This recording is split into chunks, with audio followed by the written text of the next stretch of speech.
Let's talk about some key takeaways from Brett Veach's pre-draft presser, more thoughts on Justyn Ross, Mahomes throwing to some top draft prospects, and much freaking more. But first, how about those? First up, the Chiefs officially announced the homecoming of QB Blaine Gabbert yesterday, tweeting out this image and saying, brought him back home. He played at Mizzou. He's from Missouri. You get the point. And upon this announcement, I decided to do a little more digging and processing about the value he brings as a veteran backup in the QB room. And honestly, I think the biggest thing here is the fact that he was at the right hip of Tom Brady for 3 seasons. The Tom Brady, one of the best to ever play the game. And I think Blaine could have gleaned quite a bit via study habits, things Tom taught him about coverages, hot routes, check downs, lots of check downs, and a plethora of other smart things that I'm too dumb to understand. But my point is, he has been working alongside the man Patrick Mahomes himself calls the GOAT, and that's why I think Blaine will have some value to bring, mainly behind the scenes. Now, sitting alongside Tom Brady doesn't necessarily mean you'll play better on the field, but it certainly couldn't hurt. And while some people say Gabbert is about the polar opposite of Mahomes as far as career performance goes, I don't disagree here. You can see the graphic. It's pretty wild, but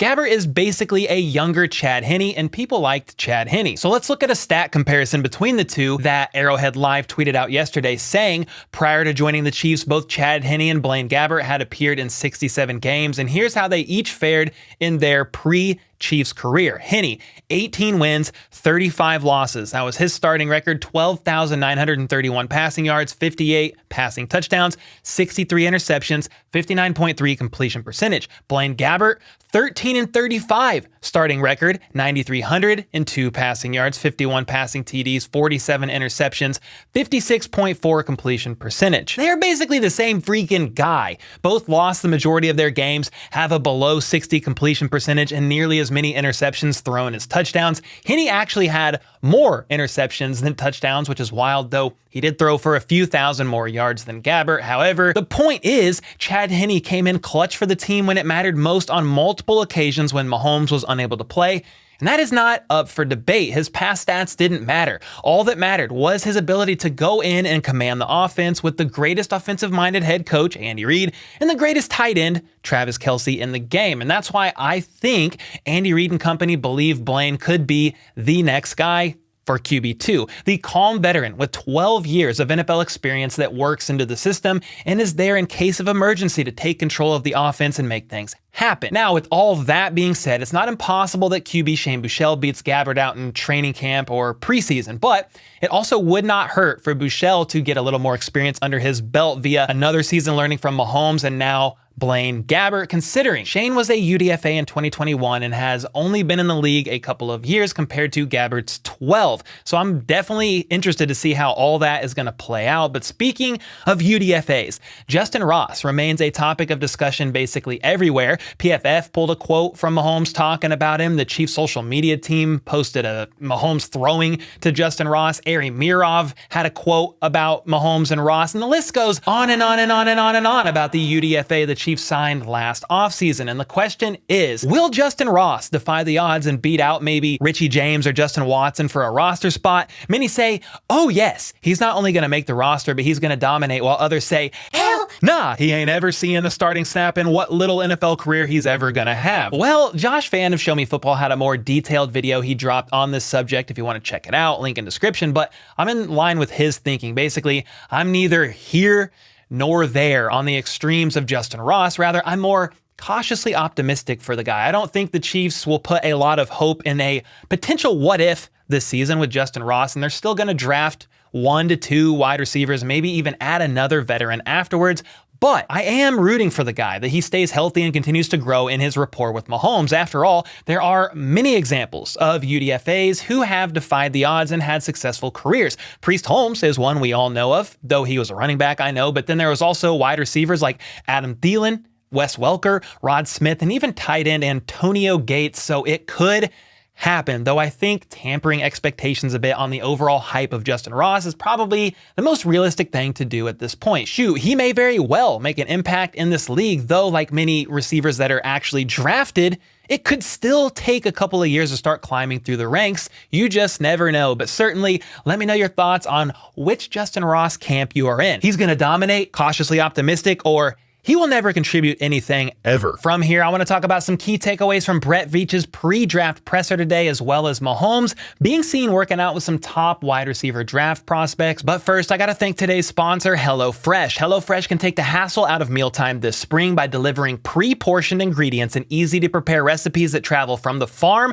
right to your door in less than 7 days, which makes these meal kits about as fresh as Travis Kelce on game day and allows you to save time, skip the checkout lines, and get outside in the warmer weather, which is something I need to do more often myself. Our family has enjoyed every single meal we've had from HelloFresh. My wife has fun cooking with the new but easy recipes. The kids devour their food and often ask for more, and this has made dinner time for our busy family more enjoyable. One of our favorite recent meals was the sweet and smoky pork tenderloins, which were nearly as sweet as a Mahomes off-the-script touchdown. Another plus about HelloFresh is there's plenty of options for everyone and every lifestyle, with 40 recipes and over 100 seasonal and convenience items to choose from each week. Plus, HelloFresh is not just for dinner. They have snacks, easy lunches, as well as meals for seasonal celebrations and festive gatherings. In fact, I couldn't recommend them enough and have a discount code for you all to use if interested. Just go to HelloFresh.com and use code HBTC50 for 50% off, plus your first box ships free. Again, just go to HelloFresh.com and use code HBTC50 for 50% off, plus your first box ships free. All right, with the NFL draft being only a week away, it was reported that the draft here in KC will have the largest stage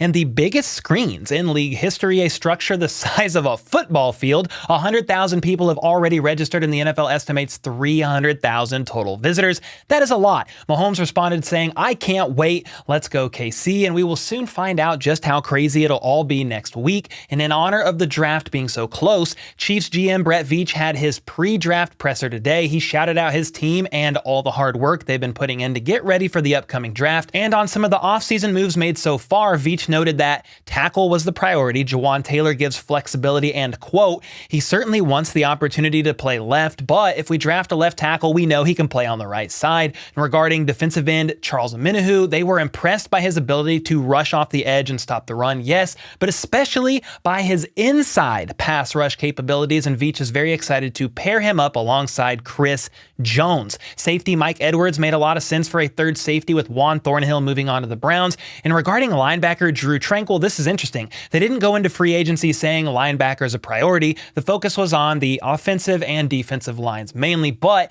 Drue Tranquill, he has the same agent as Juju Smith-Schuster, and after a congratulatory message to Juju's agent after Juju signed his deal with the Patriots, the agent then let the Chiefs know that Drue was still available, and therefore Drue is now a Chief. Veach said that he can pretty much do it all and makes the room that much better. And then about wide receiver Richie James, the Chiefs actually tried to trade for him when he was on the 49ers prior to one of the trade deadlines. So Veach has had his eye on him for a while, saying he's a versatile guy who can return as well and, quote, "take pressure off of Kadarius Toney and Sky. Having another guy back there is always a plus." And then on to some draft talk. Veach said that trading out of the first round is not off the table, even though the draft is in KC. He basically said they are fine to move up, stay put, or even trade out of the first round, depending on how the board falls. I mean, I doubt they trade out of the first round, but I guess you never truly know. Veach also mentioned there is a range in the first round they will be comfortable with moving up if they do, and most of this is discussed with other teams prior to the draft. He didn't see them moving way up for somebody, but if a certain player falls, they could go up and get him like they did with Trent McDuffie last year. Quote,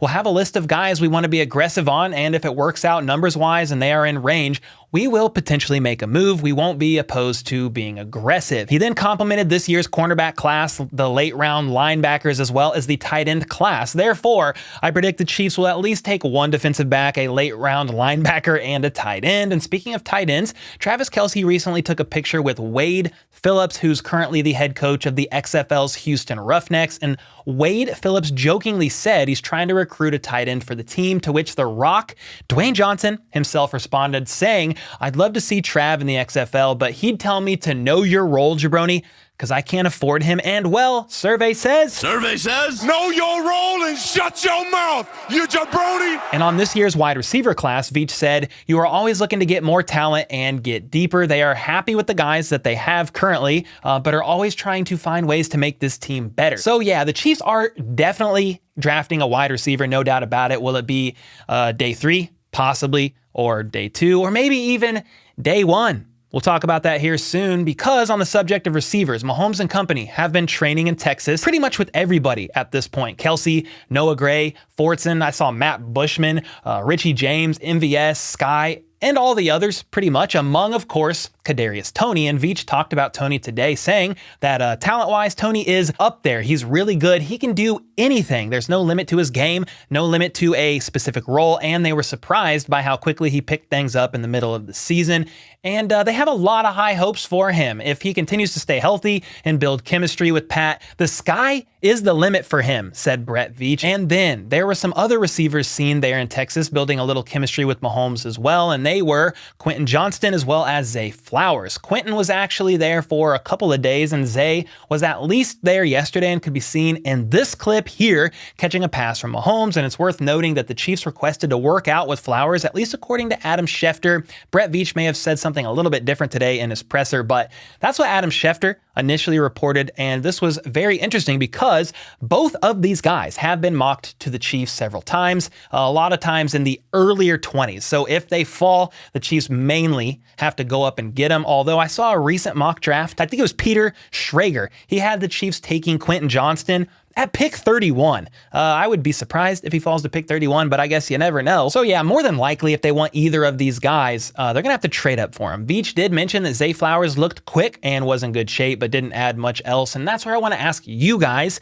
what are your thoughts on these two wide receivers? Would you prefer Quentin Johnston or Zay Flowers in the Chiefs offense? Zay is on the smaller side, 5'9", 182 pounds, but is a big time red zone threat, has a great route tree, solid hands, and ran a 4.240 at the combine. And the Chiefs love utilizing small receivers. For whatever reason, they've been able to do it very well. Think of Tyreek Hill, McCole Hardman, and the list kind of goes on there. Meanwhile, Quentin Johnston is a bigger bodied guy, 6'3", 208 pounds. He's great after the catch, has a great release off the line of scrimmage, but does like to catch the ball with his body at times rather than utilize his size to go up and get it. Either of these guys would be fun, though, to see in the Chiefs offense. So definitely let me know if you would prefer Flowers, Johnston, or maybe another receiver altogether. That is, of course, if the Chiefs opt for a receiver in round one. Anyway, Veach was also asked about Mahomes' contract, and he said they have a great relationship with Pat and his agent. And eventually, once the rest of the QB contracts get done, Burrow, Herbert, etc., they will evaluate everything, assess what they can do, and take it from there. Who knows? I imagine a few years down the road, maybe a touch sooner, they will restructure Mahomes' current deal to better reflect the QB market and where he should be paid according to his skill level, which is the greatest in the game. But maybe Mahomes will opt to take less money and save more for other teammates, bringing in weapons and stuff like that, like Tom Brady did for a lot of years. Anyway, back to Brett Veach talking about offensive tackles now. He said, we have a lot of hopes for Lucas Niang, though it's been an uphill battle for him, recovering from his injury. They like what they see in Prince, and then Kennard is someone they like to see at tackle, but, quote, he may ultimately end up being a better guard, end quote. Interesting. So yeah, let's be honest here. They will draft a tackle. The question is early, round one, or will they go receiver, defensive end? I need to know these things. And then finally, Brett Veach talked running back. He was asked about CEH's fifth-year option and said, we have some time here. We'll see. They haven't reached a decision on anything yet. I don't think they're going to pick up his fifth-year option, if I'm going to keep it a buck with y'all. He then said there has been talk with Jerick McKinnon, but that he likes to take his time, talking about Jerick, to make sure he's ready to go both physically and mentally. They didn't sign him till like June of last offseason rather, for example, but Veach made it seem like they were going to follow up with McKinnon and some others that have a chance to be on the roster still after the draft. And I would like that very much. And with all that being said, let me know your thoughts on today's presser and all the key takeaways. And until next time, let's go. Let's freaking go. How about those?